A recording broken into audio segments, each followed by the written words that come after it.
നമ്മുടെ രാജാവ് ഒരു പുസ്തകം വായിച്ചിങ്ങനെ ഇരിക്കുകയായിരുന്നു. അത് കൊള്ളാലോ. ഇതൊന്ന് നമ്മുടെ കൊട്ടാരത്തിലെ ഉദ്യോഗസ്ഥരോട് ചോദിച്ചു നോക്കാം. ആരവിടെ? കൊട്ടാരത്തിലെ ഉദ്യോഗസ്ഥരോട് വരാൻ പറയൂ. കൊട്ടാരത്തിലെ ഉദ്യോഗസ്ഥർ രാജാവിന് മുന്നിൽ ഹാജരായി. ഇരിക്കൂ. ഞാൻ മന്ത്രി തന്ന ഈ പുസ്തകം വായിക്കുകയായിരുന്നു. ഇത് വായിച്ചപ്പോൾ ഒരു 5 ചോദ്യങ്ങൾ ഞാൻ കാണാനിടയായി. നമ്മുടെ കൂട്ടത്തിൽ ആർക്കൊക്കെ ഈ ചോദ്യങ്ങൾക്ക് ഉത്തരം അറിയാം എന്ന് നോക്കാൻ വേണ്ടിയാണ് നിങ്ങളെ എല്ലാവരെയും വിളിപ്പിച്ചത്. ചോദിക്കട്ടെ, ഈ ലോകത്തിലെ ഏറ്റവും നല്ല പുഷ്പം ഏത്? രാജാവിന്റെ ചോദ്യം കേട്ട എല്ലാവരും അവരവരുടെ ഉത്തരങ്ങൾ കൊണ്ട് രാജാവിനെ പ്രീതിപ്പെടുത്താൻ ശ്രമിച്ചു. റോസാപ്പൂവാണ് ഏറ്റവും നല്ല പുഷ്പം. അല്ലല്ല, താമരയാണ് നല്ല പുഷ്പം. അതാവില്ല, സൂര്യകാന്തിപ്പൂവായിരിക്കും. പക്ഷെ അവരുടെ ഉത്തരങ്ങളിൽ രാജാവ് തൃപ്തനായിരുന്നില്ല. എന്നാൽ അത് പോട്ടെ. അടുത്ത ചോദ്യം, ആരുടെ പാലാണ് ഏറ്റവും നല്ല പാൽ? പശുവിൻ പാൽ. ആട്ടിൻ പാലാണോ നല്ലത്? അല്ലല്ല, എരുമയുടെ പാലാണ് നല്ല പാൽ. കാരണം പറയൂ, വിശദീകരിക്കൂ.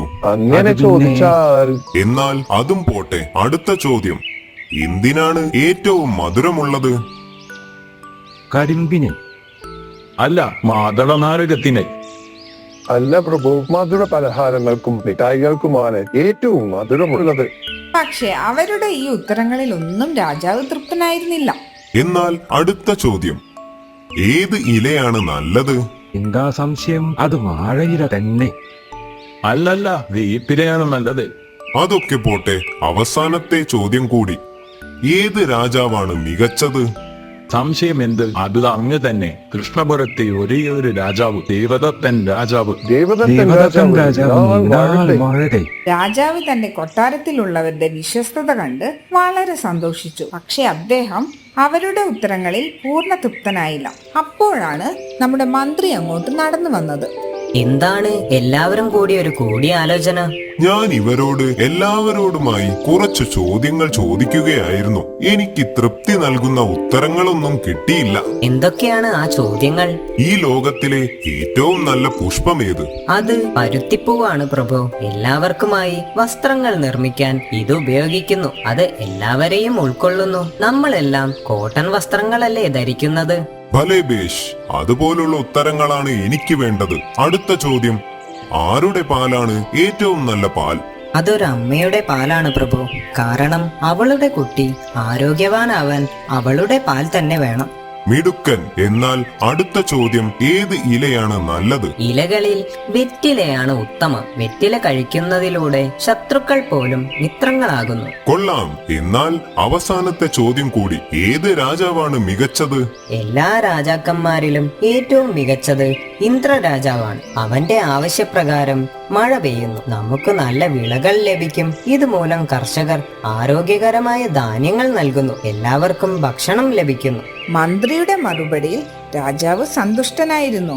അദ്ദേഹത്തിന്റെ എല്ലാ ഉത്തരങ്ങളും കേട്ട് രാജാവിന് സന്തോഷമായി. മന്ത്രി ഒരിക്കൽ കൂടി തന്റെ ബുദ്ധി വൈഭവം സ്വയം തെളിയിച്ചു.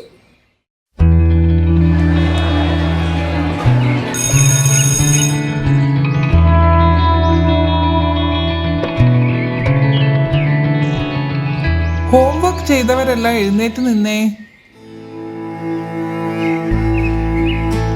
എന്തു പറ്റി ജോമിയ?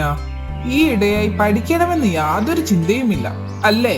കൈനീട്ട്, ഇനി മറക്കാതിരിക്കാനാണ്. അയ്യോ തന്നല്ലേ മിസ്, ഇനി ഞാൻ മറക്കില്ല. തന്നല്ലേ മിസ്, പ്ലീസ് പ്ലീസ് പ്ലീസ്. സ്വപ്നമായിരുന്നോ? ഭാഗ്യം. ഞാൻ ഇന്നും ഹോംവർക്ക് എന്തെങ്കിലും ഒന്ന് ചെയ്തേ പറ്റൂ. ഐഡിയ. ജോമി, എഴുന്നേക്കുന്നില്ലേ? സ്കൂളിൽ പോകേണ്ടേ നിനക്ക്? നേരം വൈകിട്ടോ? വയ്യമ്മേ, സുഖമില്ല. വല്ലാതെ ക്ഷീണം. പനി വരുന്നുണ്ടോ എന്നൊരു സംശയം. അതെങ്ങനെയാ? കുട എടുക്കാൻ പറഞ്ഞാ എടുക്കില്ല. മഴ കൊണ്ടുവരും, പിന്നെ പനി പിടിക്കില്ലേ? നിൽക്ക്, ഞാൻ മരുന്നെടുത്തു വരാം. അങ്ങനെ ആ ഐഡിയ ഫലിച്ചു. അപ്പൊ ഇന്നും ഹോംവർക്ക് ചെയ്യണ്ട, സ്കൂളിലും പോകണ്ട.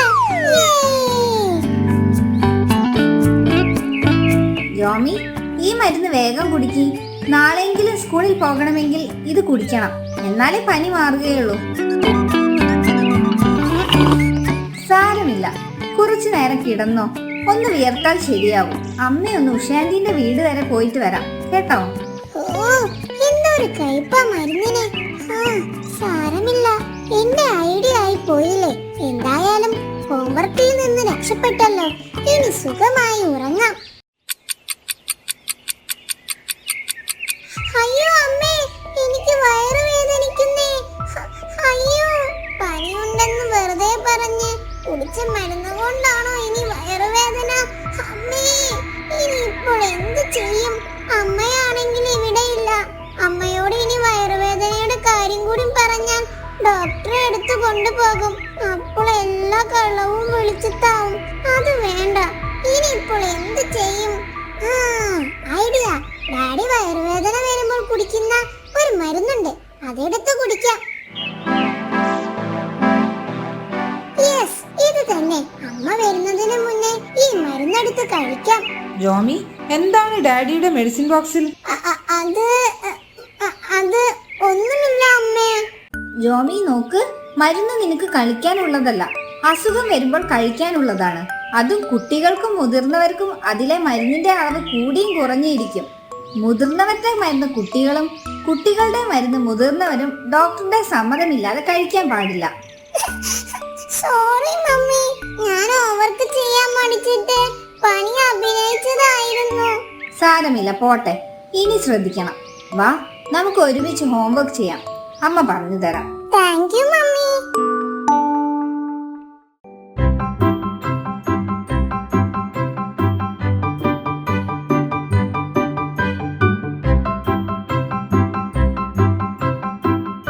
അത് ശരി, ഞാൻ കളിക്കാൻ വിളിച്ചിട്ട് നീ ഇവിടെ കുത്തിയിരുന്ന് പടം വരയ്ക്കുകയാണല്ലേ. ഇപ്പൊ ശരിയാക്കി തരാം. അയ്യോ അമ്മേ, അയ്യോ അമ്മേ, ഇവൻ എന്നെ വരയ്ക്കാൻ സമ്മതിക്കുന്നില്ല.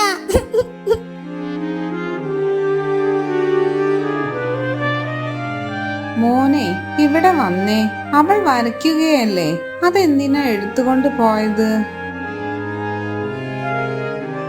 ഞാൻ കളിക്കാൻ വിളിച്ചിട്ട് അവള് വന്നില്ല, അതാ ഞാൻ തട്ടിപ്പറിച്ചോടിയത്.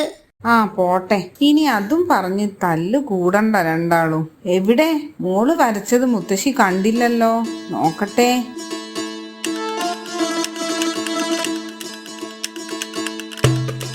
ഹായ്, നല്ല രസമുണ്ടല്ലോ ഈ കിളികളെ കാണാൻ. എന്നാൽ മുത്തശ്ശി ഇന്ന് 2 കിളികളുടെ കഥ പറഞ്ഞു തരാം. പണ്ടൊരു കാട്ടിൽ 2 കിളികൾ താമസിച്ചിരുന്നു. ദിവസങ്ങളായി പെൺകുരുവി അടയിരിക്കുകയായിരുന്നു. 5 മുട്ടകളുണ്ട്. അത് വിരിഞ്ഞാൽ അവർക്ക് 5 മക്കളുണ്ടാകും. ആദ്യമായി തങ്ങൾ മാതാപിതാക്കളാവാൻ പോകുന്നതിന്റെ സന്തോഷത്തിലായിരുന്നു ആ കിളികൾ. അതെ, കുഞ്ഞുങ്ങളായ പിന്നെ ഇങ്ങനെ ഒരുമിച്ചിരിക്കാനും കിന്നാനം പറയാനും ഒന്നും സൗകര്യം കിട്ടില്ല കേട്ടോ. ഓ പിന്നെ അങ്ങനെയൊന്നുമില്ല. കുഞ്ഞുങ്ങളായാലും ഇല്ലേലും നമ്മൾ എന്നും ഇതുപോലെ ഒരുമിച്ച് സന്തോഷത്തോടെ കഴിയണം എന്നാണ് എന്റെ പ്രാർത്ഥന. ദൈവം അനുഗ്രഹിക്കട്ടെ. അയ്യോ, എന്താണിത്? ഭൂമി കുലുക്കുമോ? അയ്യോ ചേട്ടാ, നമ്മുടെ കുഞ്ഞുങ്ങൾ.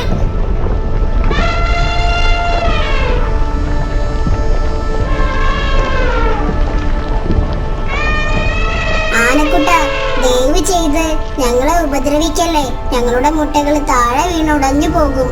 ആനക്കുട്ടനുണ്ടോ? ആൺകിളിയുടെ കരച്ചിൽ കേൾക്കുന്നു. അവൻ കൂടുതൽ ശക്തിയോടെ കരച്ചില കുലുക്കി.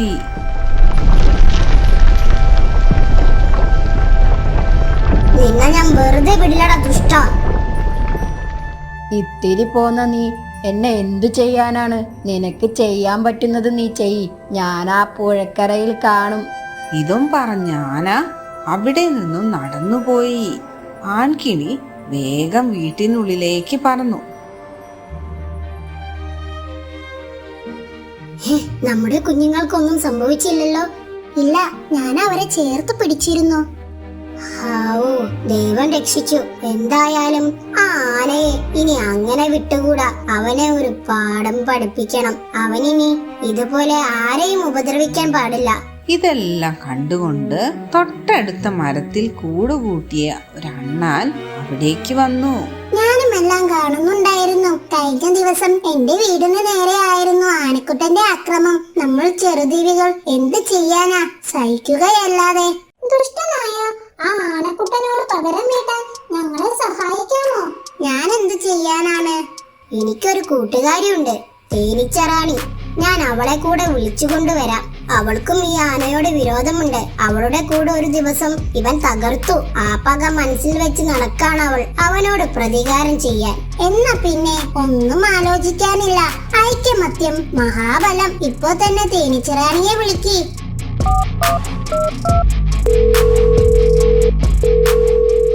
ആൺകിളി നടന്ന കാര്യങ്ങൾ തേനീച്ചറാണിയോട് പറഞ്ഞു. ഞാനിതാ ഇപ്പൊ തന്നെ വരാം. ഇതാണ് ഞാൻ പറഞ്ഞ തേനീച്ചറാണി. നമസ്കാരം. അറിഞ്ഞില്ലേ, നിന്റെ കൂട് തകർത്ത ആ മതയാന ഇവരുടെ ഈ കൂടും തകർക്കാൻ നോക്കി. ഇനിയും അവനെ ഇങ്ങനെ വെച്ച് പൊറപ്പിച്ചൂടാ. ശരിയാണ്, ഈ ചിന്ത കുറച്ചു നാളായി എന്റെ ഉറക്കം കെടുത്തിയിട്ടുണ്ട്. എനിക്കൊരു ചങ്ങാതിയുണ്ട്, അറിയാലോ, തവളച്ചേട്ടൻ. അറിയാം, പുഴക്കരയിൽ താമസിക്കുന്ന മാക്രിക്കാരനല്ലേ? അതെ, ആ ആള് തന്നെ. നമ്മുടെ ദുഃഖം ഞാൻ വരുന്ന വഴിക്ക് തവളച്ചേട്ടനോടും പറഞ്ഞു. അങ്ങനെ ഒരു വഴി കണ്ടുവച്ചിട്ടുണ്ട്. എന്തു വഴി? കാണാൻ പോകുന്ന പൂരം പറഞ്ഞറിയിക്കണോ? നമുക്ക് തവളച്ചേട്ടനെ ഒന്ന് പോയി കാണാം. ഇപ്പോൾ പറ്റുമെങ്കിൽ ഇപ്പോൾ തന്നെ. ഓക്കെ, നമുക്ക് ഇപ്പോൾ തന്നെ പോകാം.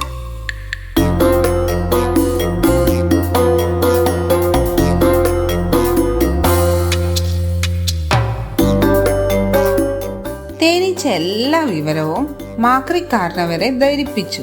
കാരണവർ കുറച്ചു നേരം ഒന്ന് ആലോചിച്ചു. എന്നിട്ട് അവർക്ക് മാത്രം കേൾക്കാവുന്ന ശബ്ദത്തിൽ പറഞ്ഞു, ആ ആന ഇപ്പോൾ മതപ്പാടിലാണ്.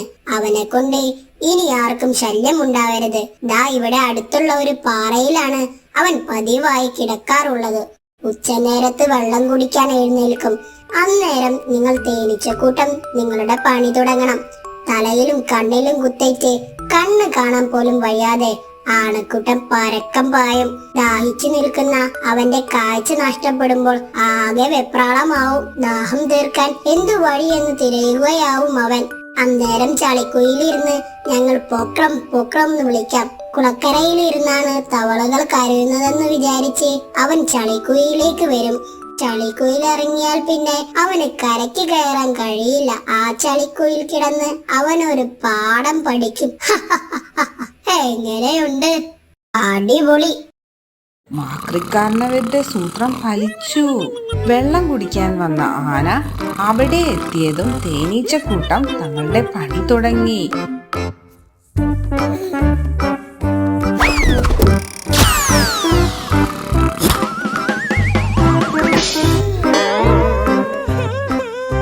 അപ്പോഴാണ് ദൂരെ തവളച്ചേട്ടന്റെ കരച്ചിൽ കേട്ടത്. ആനക്കുട്ടൻ വേഗം ആ ഭാഗത്തേക്ക് പാഞ്ഞു. തവള കരയുന്നിടത്ത് കുളമോ നദിയോ ഉണ്ടാകുമല്ലോ. വെള്ളത്തിൽ ചാടിയാൽ കടന്നൽ കൂട്ടത്തിൽ നിന്നും രക്ഷപ്പെടാമല്ലോ.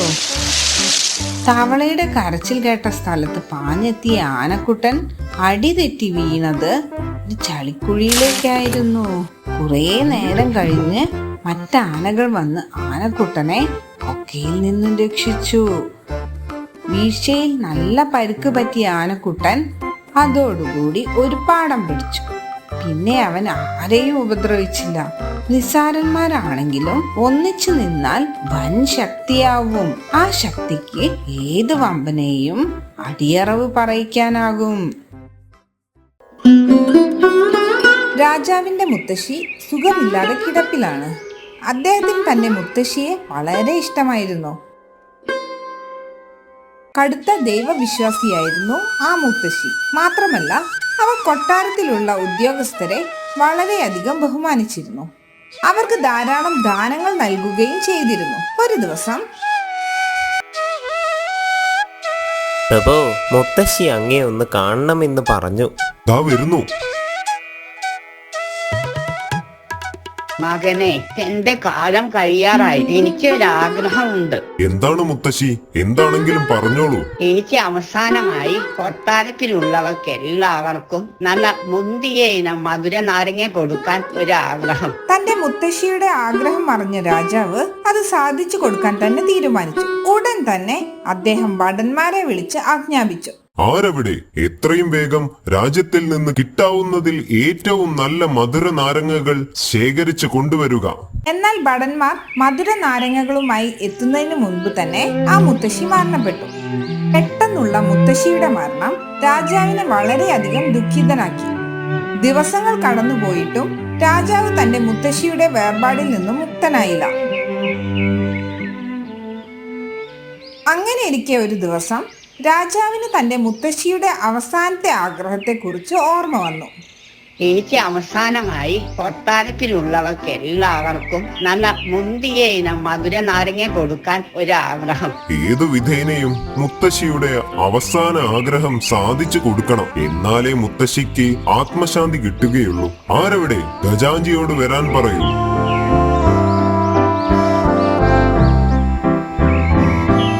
അല്ലയോ ഗജാഞ്ചി, എന്റെ മുത്തശ്ശി അവസാനമായി ഒരു ആഗ്രഹം പറഞ്ഞിരുന്നു. അതെനിക്ക് എത്രയും പെട്ടെന്ന് സാധിച്ചു കൊടുക്കണം.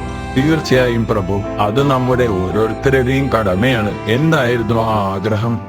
കൊട്ടാരത്തിലുള്ളവർക്ക് എല്ലാവർക്കും നല്ല മുന്തിയ ഇനം മധുര നാരങ്ങ ദാനം നൽകാൻ ആഗ്രഹിച്ചിരിക്കുന്നു. എന്നാൽ ആ ആഗ്രഹം സാധിക്കാതെയാണ് മുത്തശ്ശിയുടെ മരണം സംഭവിച്ചത്. അവസാനമായി മുത്തശ്ശി തന്നോട് ആവശ്യപ്പെട്ട ആ ആഗ്രഹം സാധിച്ചു കൊടുത്താൽ മാത്രമേ മാതാവിന് ആത്മശാന്തി ലഭിക്കൂ എന്ന് ഞാൻ വിശ്വസിക്കുന്നു. അതിനായി ഞാൻ എന്താണ് ചെയ്യേണ്ടത്? ഇത് കേട്ട ഗജാഞ്ചിയുടെ ഉള്ളിൽ അത്യാഗ്രഹം കടന്നുകൂടി.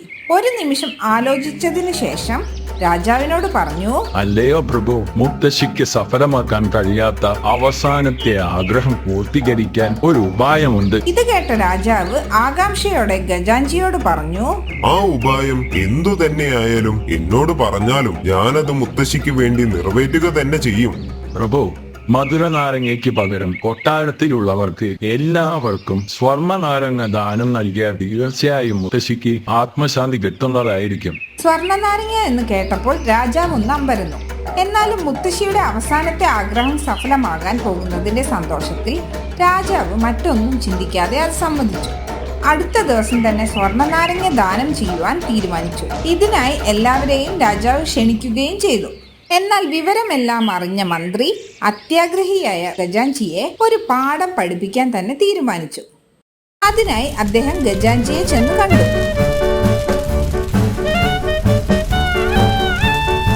അല്ലയോ ഗജാഞ്ചി, അടുത്ത ദിവസം എന്റെ മാതാവിന്റെ ചരമവാർഷികമാണ്.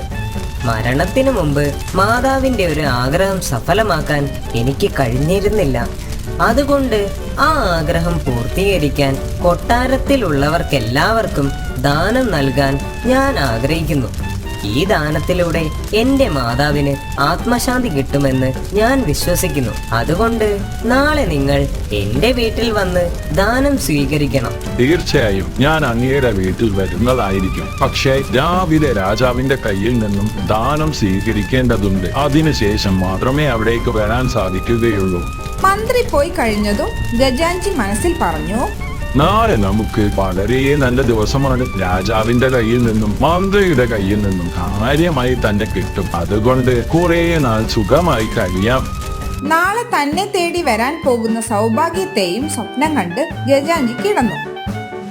പിറ്റേന്ന് രാവിലെ തന്നെ ഗജാഞ്ചി രാജാവിനെ കാണാൻ പോയി. രാജാവിന്റെ കയ്യിൽ നിന്നും സ്വർണ്ണ നാരങ്ങ വാങ്ങി ഗജാഞ്ചി മന്ത്രിയുടെ വീട്ടിലേക്ക് യാത്രയായി. തന്റെ വീട്ടിലെത്തിയ ഗജാഞ്ചിയെ മന്ത്രി സ്വീകരിച്ചു. എന്നിട്ട് ദാനം സ്വീകരിക്കാൻ കാത്തിരുന്ന ഗജാഞ്ചിയോട് പറഞ്ഞു, എന്റെ മാതാവിന് കാലിൽ വാതരോഗമായിരുന്നു. മാതാവിന്റെ അവസാനത്തെ നാളുകളായപ്പോൾ വാതരോഗം മൂർച്ഛിച്ചു. മാതാവിന് കാൽവേദന സഹിക്കാൻ പറ്റാതെ വരുമ്പോൾ ഇരുമ്പ് കമ്പി ചൂടാക്കി കാലിൽ വെച്ചു കൊടുക്കാൻ ആവശ്യപ്പെടുമായിരുന്നു. എന്നാൽ ഞാൻ ഒരിക്കലും അത് ചെയ്തില്ല. മാതാവിന്റെ ആ അവസാനത്തെ ആഗ്രഹം സാധിക്കാൻ നിങ്ങൾ എന്നെ അനുവദിക്കണം. ഇത് കേട്ടതും ഗജാഞ്ചി ഒന്ന് ഞെട്ടി. എനിക്ക് എങ്ങനെയാണ് നിങ്ങളുടെ മാതാവിന്റെ ഈ ആഗ്രഹം സാധിച്ചു കൊടുക്കാൻ കഴിയുന്നത്?